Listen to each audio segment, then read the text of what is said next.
Alright, hello everybody. Bit later than scheduled, but we're going to do a quick video note on the difference between cravings and hunger. And it's a little bit more complicated than you think. So the first thing we need to get out of the way is the simple one. What is the difference between a craving and actual hunger? And to start with, it can be a little bit difficult to figure out which is which. So as a rule, if you feel like you're craving something, check first, and is your belly rumbling? And when I first started doing keto, this was hard for me, and so what I decided to do was to figure out when I needed to eat. Was I would ask myself, has my stomach, my empty stomach, rumbled twice? You know, the stomach rumbles when you produce something called ghrelin, and it's preparing to digest food, and it's basically telling you I'm empty and it's time to eat. A grumble, that's a stomach grumble. And because I found it very difficult to figure out whether I was craving or I was actually hungry at the start of my keto journey, I made this rule when I was sort of experimenting how far I could push my eating window. I would ask myself, has my belly rumbled at least twice? And if it had, then that was my green light to eat. So if you don't know the difference between if you're craving something or if you're hungry, is your belly rumbling, and has it rumbled on two separate occasions? That means you're hungry. That's the real short answer, and that's a really easy one. Now we do have an issue in that if you're craving something, it could be a sign that you actually need something like a mineral, or it could be something a little bit less advantageous.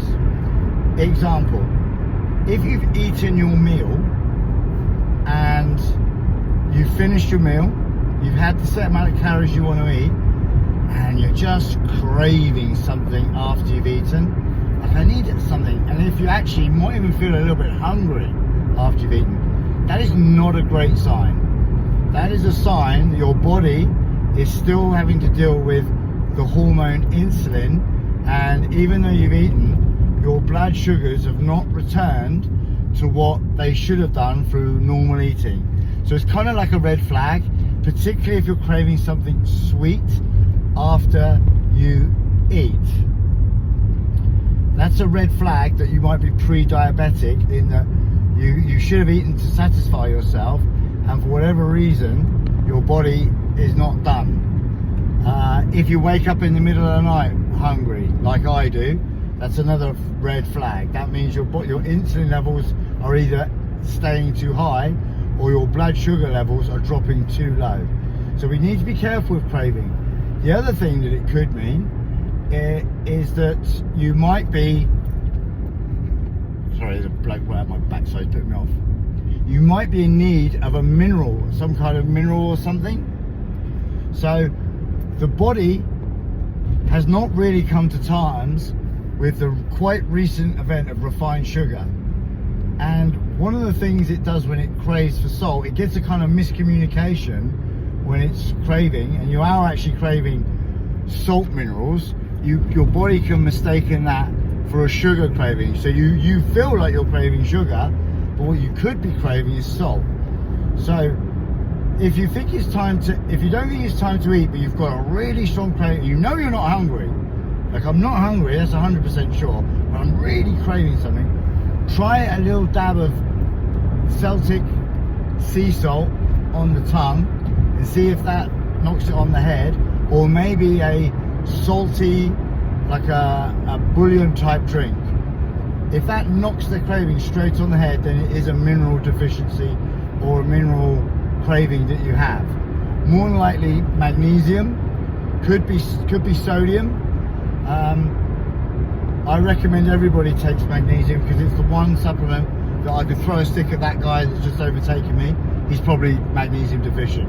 The guy behind me, probably magnesium deficient. This lady in front, probably magnesium deficient. None of us are going to do ourselves any harm doing a low dose of magnesium as a supplement. One of the things that the chocolateholics could be craving is chocolate. That's a sign that you could be magnesium deficient. So we need to respect cravings.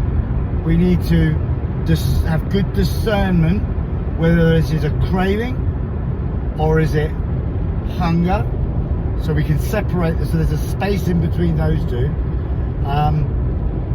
If you're picking up food all day long, grazing, that's a recipe for a constant craving, because you're eating food, releasing insulin. Insulin is keeping the blood sugar depressed artificially, so then you're craving again. You might be craving at the end of a fast. We would hope you'd be hungry, but if you are craving, particularly after you eat, try to have something with a bit of salt on it, see if that knocks it on the head. Experiment around, but as soon as you start thinking and not eating, there's a space between you and a food addiction, and that's a good thing. As soon as you start, creating a gap in between the unconsciousness of eating, like I'm sure one or two of you have found yourself nibbling on the crusts of the children's toast in the morning and not even thinking about it. I'm sure one of the two of us have gone to the kids, what the kids eat, the biscuits or whatever, and found yourselves halfway through eating something unconsciously. Well, we're trying to bring that unconsciousness into consciousness, and the more and more we engage our brains before we repeat a habit, the better it is. So the sheer fact that we're having this conversation, and you might, the next time you feel what you think is hunger, which is actually a craving, you go, well, hang on a minute, let's have a little check-in here. The sheer fact that we're having this conversation about bringing consciousness into unconscious behaviour is a good thing, because we've all been guilty of, reaching for a Mars bar, not even knowing what we're doing, and then gone, hello, what's going on? So the next time you feel like eating, check with your body, bring your attention inside your body. Is my belly rumbling? No. Is this a craving? Yes. Is it a mineral craving? Don't know. Let's have some salt. Have a little bit of salt. That's knocked it on the head. Ooh, interesting. So I could be craving a mineral rather than sustenance. And that ultimately is a good thing, because a lot of addiction, and the way to class addiction is we're all kind of addicts of something or another, whether you're a chocolate addict, a food addict, a sweet addict, an alcohol addict. Ooh, that's not a good one. Don't like messing with those. But there's always a level of unconsciousness to that type of behaviour. In that the mind is not running the show, the body is running the show. So when you check in, when the mind checks in with the body, it's kind of in charge, and that ultimately is a good thing. So we want to be in charge of our bodies, not our bodies in charge of us.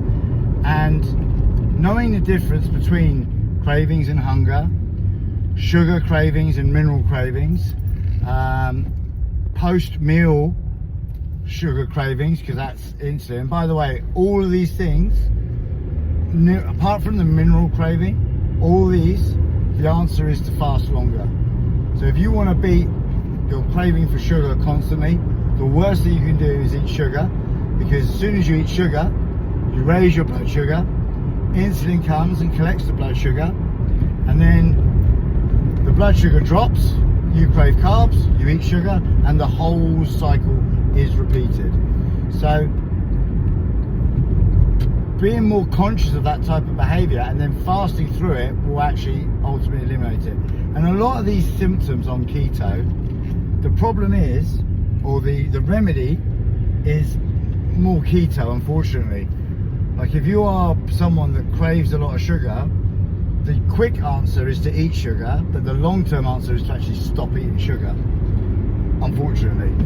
Because by eating sugar, you perpetuate the same hormonal cycle in the body. asked Johnny on cravings. I've done minerals, we've done sugar, stress, I could go into that one. So when you're stressed, your body requires energy, in particular salt. And like I said before, the body doesn't really know the difference between a salt craving and a sugar craving. So your body will interpret a sugar craving, your body might interpret a salt craving, stress, as a sugar craving. And that's not 100% right, because actually when you are stressed, the ideal food that your body craves are crisps. And the reason it craves crisps, because it wants the fat that they're cooked in, it likes the salt that they are sprinkled in, and it loves the sugar, the very refined potato that is the sustenance of it. So when you're stressed, if you find yourself craving something like crisps, that's a sign your adrenals are a little bit fatigued. So eating crisps is not the answer, because it's a very short-term solution.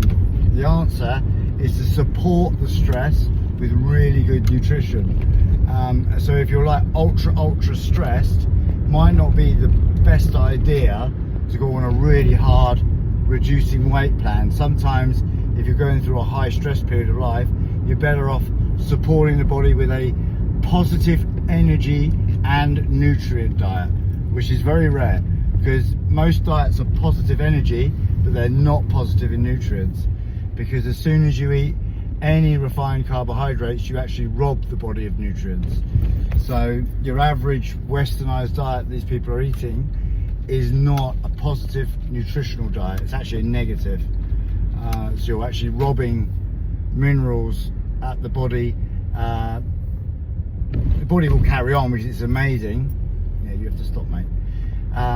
But you can't run optimally when you are not putting the right stuff in. All right, well, hopefully my near-death motorway crash will get edited out and you won't know what happened. Maybe Maria will edit that bit out.